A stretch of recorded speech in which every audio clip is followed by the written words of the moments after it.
फरवरी 8 के जी। इलेक्शन ने ये साबित कर दिया तमाम उन पॉलिटिकल फोर्सेस पे और तमाम रियासत के ऊपर भी कि पाकिस्तान तहरीक-ए-इंसाफ एक जी। हकीकत है और जिसको अवाम की ताईद और हिमायत हासिल है।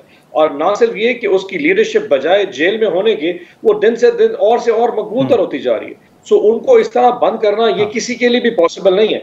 सो अब केपी में क्योंकि हमारी गवर्नमेंट है तो वहाँ पे हमारे साथ कोई मामला जो है ना वो ये नहीं कर सकते। पंजाब में हाँ। हम ज़रूर आते हैं, फैसलाबाद के जलसा पिछले 1 महीने से हमने प्लान किया हुआ था, लेकिन अनफॉर्चुनेटली आपने देखा कि एंड टाइम के ऊपर डीसी फैसलाबाद ने उसकी इजाज़त देने से इनकार कर दिया। जी। इतना खौफ आखिर क्यों है? मतलब हुँ। एक जलसे में क्या हो जाता है? तकरीरें होंगी, अवाम आएँगे, कुछ नारे होंगे, कुछ बातें होंगी, बात खत्म हो जाएगी। लेकिन क्योंकि खौफ है उस तकरीरों की वजह से, अवाम के आने की वजह से शायद पंजाब में मास मूवमेंट चली जाए। सो इसलिए फैसलाबाद में इजाज़त नहीं दी गई। हुँ। पिंडी में हमने जलसे की इजाज़त माँगी थी, वो हुँ। जाके वो रवात रखा ताकि केपी के से या कहीं से अगर हाँ। कोई हमारे पीटीआई के सपोर्टर्स आने थे, वो ऐसे घूम-घूम के पहुँचते-पहुँचते उनको तकरीबन 20, 22, 24 घंटे गुज़र जाएँ।